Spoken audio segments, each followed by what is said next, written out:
주님, 정직한 영을 새롭게 하소서.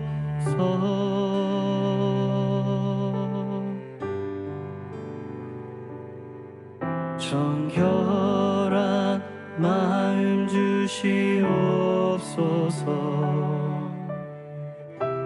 오 주님, 정직한 영을 새롭게 하소서.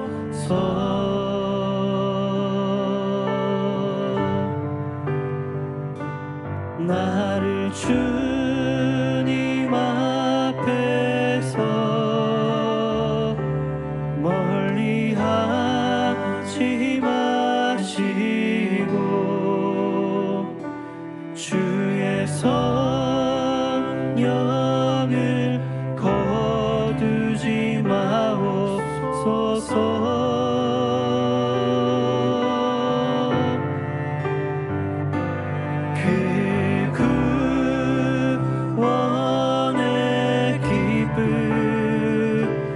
다시 회복시키시고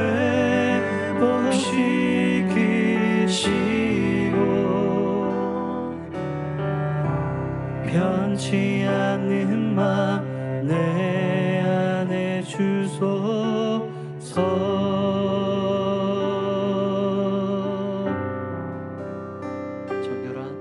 정결한 마음 주시옵소서.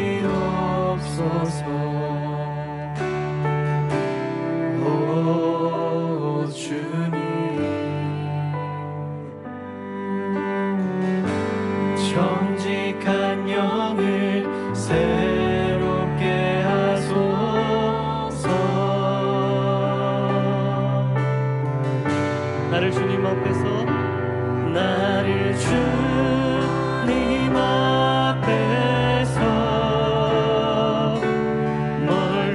멀리하지 마시고 주의 성령을 거두지 마옵소서.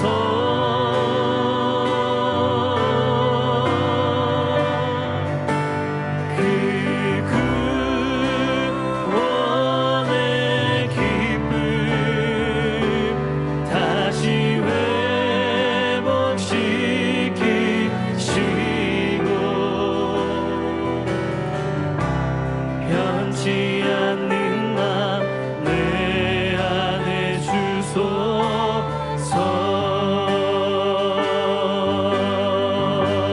나를 주님 앞에서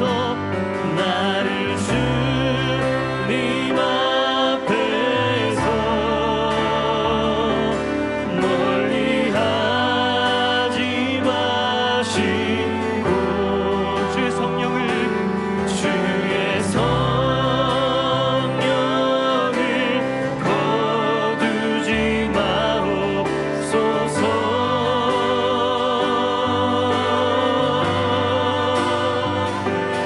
그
찬양.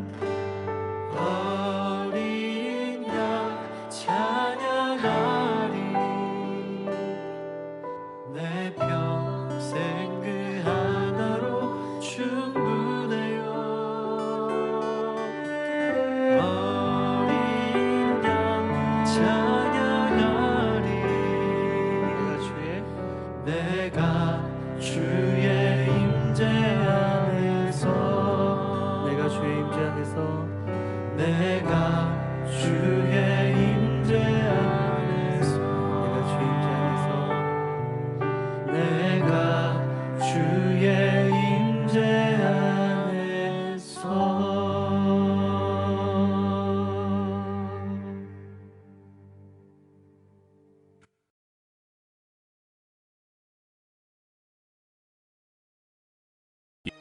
칠일 후에 여호와의 말씀이 내게 임하여 이르시되 인자야, 내가 너를 이스라엘 족속의 파수꾼으로 세웠으니 너는 내 입의 말을 듣고 나를 대신하여 그들을 깨우치라.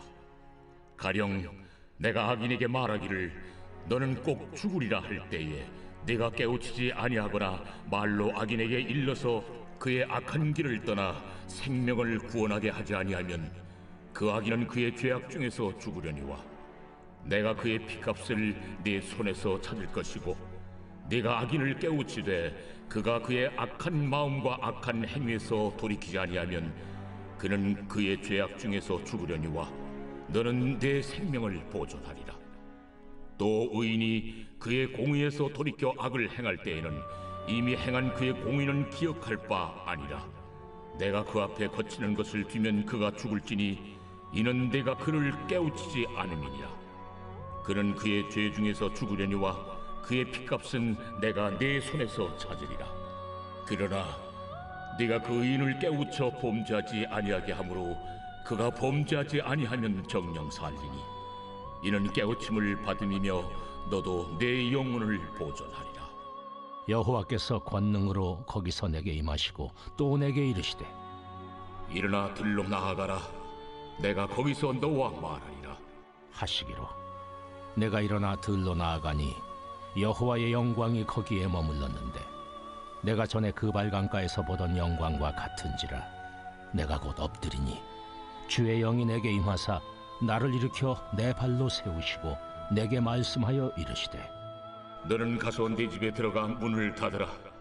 너 인자야, 보라, 무리가 네 위에 줄을 놓아 너를 동여매리니 네가 그들 가운데서 나오지 못할 것이라.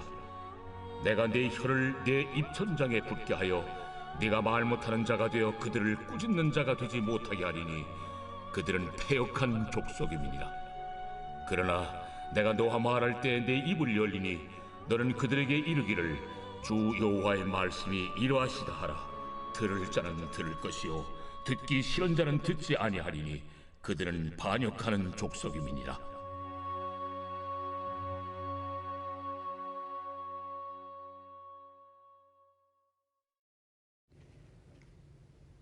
오늘도 주님의 말씀 사모에서 6.19에 오신 한 분 한 분을 예수의 이름으로 축복합니다.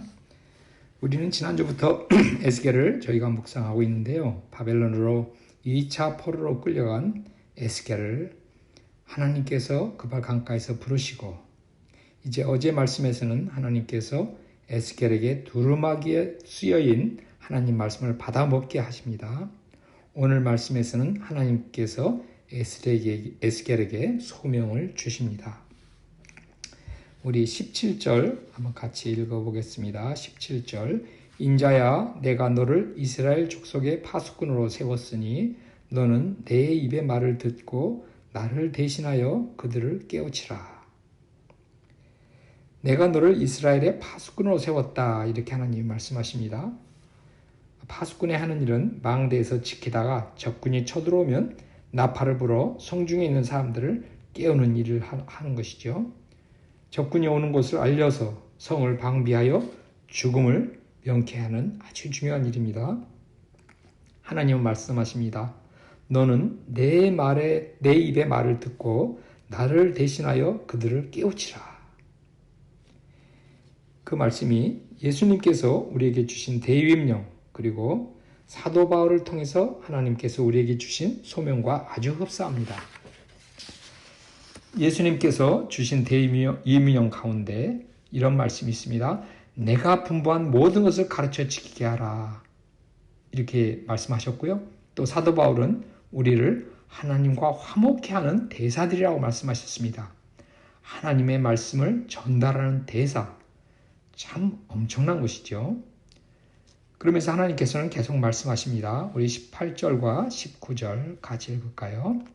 가령 내가 악인에게 말하기를 너는 꼭 죽으리라 할 때에 내가 깨우치지 아니하거나 말로 악인에게 일러서 그의 악한 길을 떠나 생명을 구원하게 하지 아니하면 그 악인은 그의 죄악 중에서 죽으려니와 내가 그의 핏값을 내 손에서 찾을 것이고 내가 악인을 깨우치되 그가 그의 악한 마음과 악한 행위에서 돌이키지 아니하면 그는 그의 죄악 중에서 죽으려니와 너는 내 생명을 보존하리라. 참으로 너무나 엄중하여 정말 떨리는 말씀입니다. 제게 정말 부담되는 말씀입니다. 저는 사람들을 기분 나쁘지 않게 하려고 하나님의 사랑에 대해서만 이야기를 하는데요. 지금 우리가 읽은 말씀은 하나님께서는 사랑뿐만 아니라 하나님의 심판도 전해야 한다고 말씀하십니다.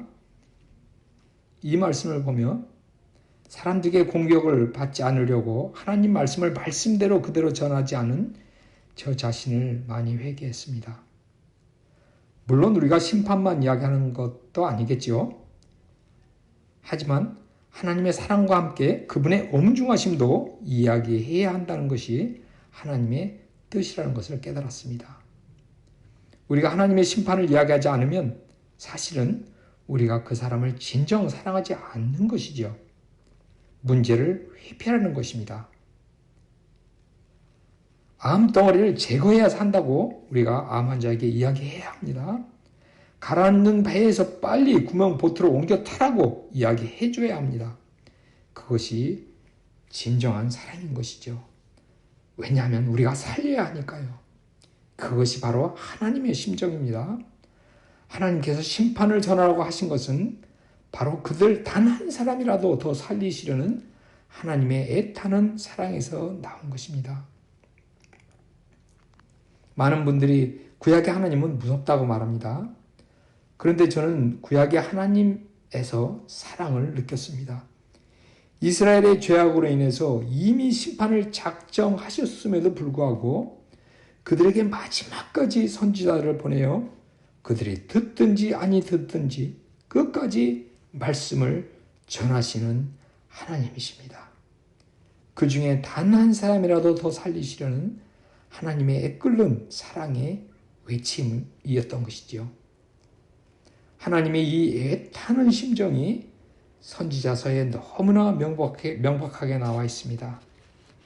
이렇게 하나님께서는 우리 한 사람 한 사람을 애타게 살리시려 하셔서 우리에게 하나님의 심판을 이야기하라고 말씀하셨는데 우리는 그 부분을 빼놓고 내 생각에 사람들이 감동받으리라는 말만 전한다면 나중에 하나님 만날 때 우리가 뭐라고 변명할 수 있겠습니까? 심판의 말씀이 하나님의 사랑과 함께 전달되어야만 합니다. 불이 난 집에서 빨리 나오라고 우리가 외쳐야 합니다. 심플 메시지가 사람을 살리는 것이죠. 사람을 설득하려 하지 말고 하나님 말씀을 말씀 그대로 선포해야 되겠습니다. 그 다음 절을 우리가 보면은요, 우리가 20절과 20절 한번 같이 읽어보겠습니다. 20절, 21절. 또 의인이 그 공의에서 돌이켜 악을 행할 때에는 이미 행한 그의 공의는 기억할 바 아니라 내가 그 앞에 거치는 것을 두면 그가 죽을지니 이는 내가 그를 깨우치지 않음이니라.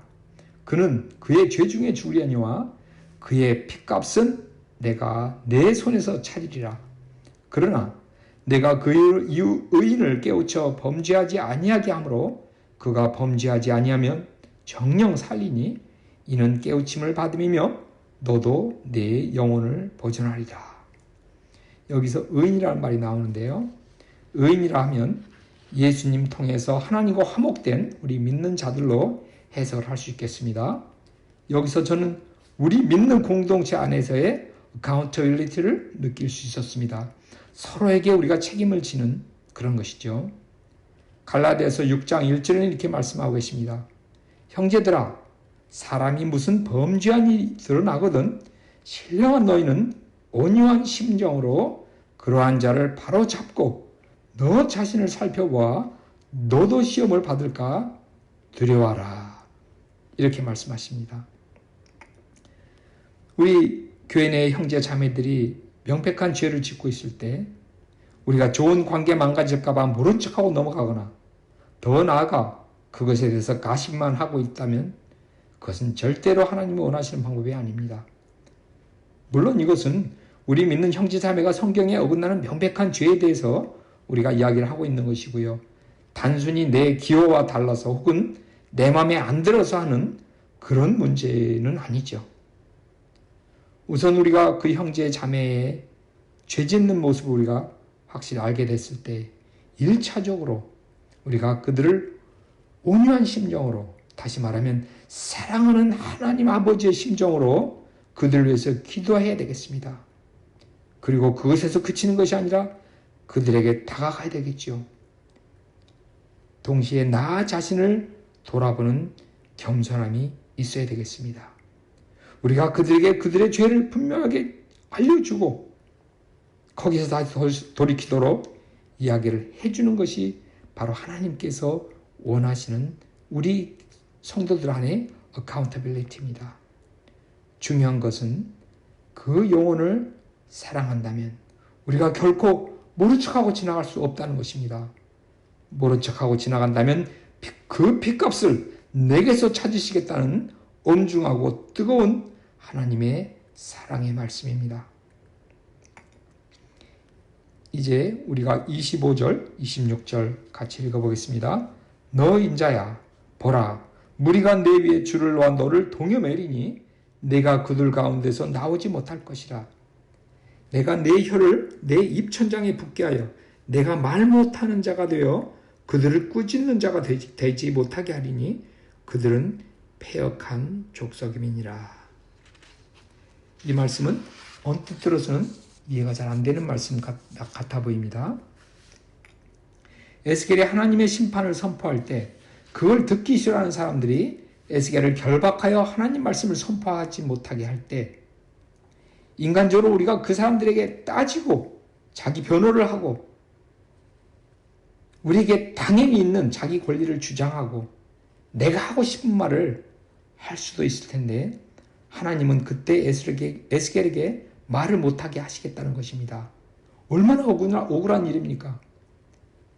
그런데 이 부분은 우리 예수님을 연상하게 합니다.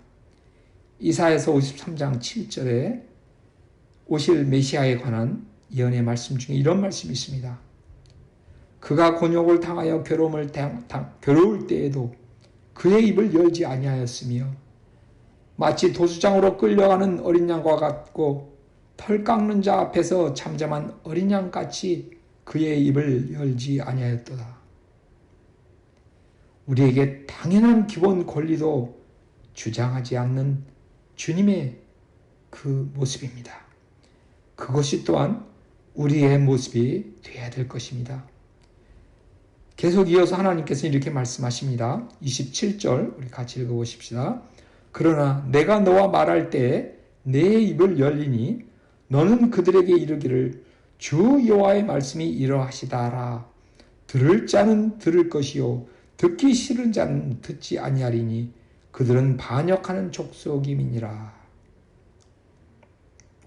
우리의 입술을 그리고 내 말을 내 변화하고 내가 하고 싶은 말 내게 좋은 대로 쓰지 않고 온전히 하나님 말씀만을 선포하는 데 쓰기를 원하시는 하나님의 말씀이라고 생각됩니다. 에베소서 4장 29절에는 이런 말씀이 있습니다. 무릇 더러운 말은 너 입 밖에도 내지 말고 오직 덕을 세우는 데 소용되는 대로 선한 말을 하여 듣는 자들에게 은혜를 끼치게 하라. 세변역 성경에는 이렇게 되어 있습니다. 나쁜 말은 여러분 입에서 나오지 않게 하십시오. 덕을 세우는 데 필요한 말이 있으면 적절한 때 해서 듣는 사람에게 은혜가 되게 하십시오. 우리의 입술이 어떤 말을 하는데 사용되고 있습니까? 내 생각, 내 유익, 내 하고 싶은 말만 합니까? 아니면 다른 사람들이 나를 통해서 하나님 말씀을 듣고 있습니까? 우리의 입술을 하나님의 도구로 내어드리기로 결심합시다. 하나님 말씀을 먹어서 내게서 나오는 말씀이 바로 하나님 말씀이 되게 해야 되겠습니다. 에스겔은 이와 같이 하나님에게 사로잡힌 바 되어서 하나님의 말씀에 순종하며 하나님 말씀만을 전하며 나중에는 하나님께서 계획하신 새 하늘과 새 땅까지 선포하는 자가 되었습니다. 우리들의 삶이 선지자적인 삶이 되어지기를 간절히 기도합니다. 이 시간에 우리가 들은 말씀 놓고 같이 기도하겠습니다. 오늘 들은 말씀을 놓고 기도하겠습니다. 하나님의 사랑과 심판을 가감없이 그대로 전하는 담대함과 사랑 주시도록 기도하십시다. 우리 공동체 안에서 서로에 대한 책임감을 사랑과 겸손함으로 잘 감당하도록, 그리고 우리 입술이 주님의 말씀만을 선포하는 채널이 되도록 기도하십시다.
마지막으로 모든 민족을 위하여 기도하겠습니다. 우선 수요일에 돌아오는 일본 선교팀, 그리고 금요일에 떠나는 멕시코 팀 위해서 기도해 주시고요. 극동아시아 김소망, 김사랑 선교사님과 자녀들 정착을 위해서 기도해 주시기 바라고요. 필리핀 김정 선교사님 항암 치료와 정대섭 선교사님 힘 주시도록 기도해 주십시오. 한국의 젊은 세대를 위해서 일하시는 양 사무엘 선교사님 위해서 기도해 주시고, 한국과 미국에 하나님의 질서와 평안이 임하도록, 그리고 아프가니스탄 온라인 스쿨 새 학기에 새로운 학생들 많이 오도록 기도해 주시기 부탁드립니다.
교회와 성도님들 위해서 기도하겠습니다.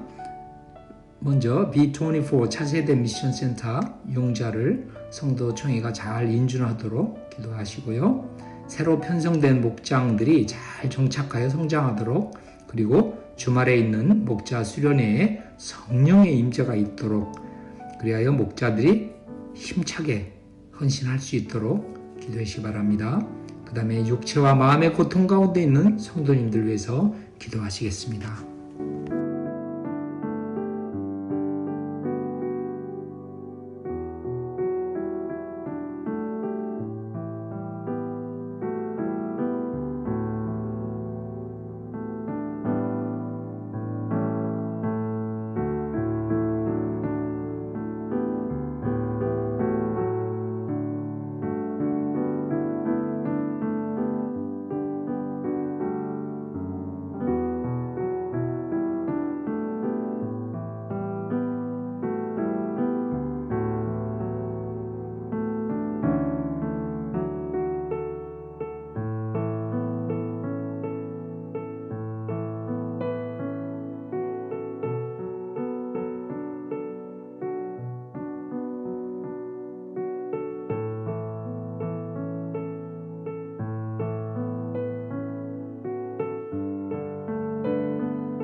주기도문으로 기도회를 마치고요. 각자 기도하는 시간을 갖도록 하겠습니다. 하늘에 계신 우리 아버지여, 이름이 거룩히 여김을 받으시오며 나라가 임하시오며 뜻이 하늘에서 이루어진 것 같이 땅에서도 이루어지이다. 오늘 우리에게 일용할 양식을 주시옵고 우리가 우리에게 죄 지은 자를 사하여 준 것 같이 우리의 죄를 사하여 주시옵고 우리를 시험에 들게 하지 마시옵고 다만 악에서 구하시옵소서. 나라와 권세와 영광이 아버지께 영원히 싸움나이다. 아멘.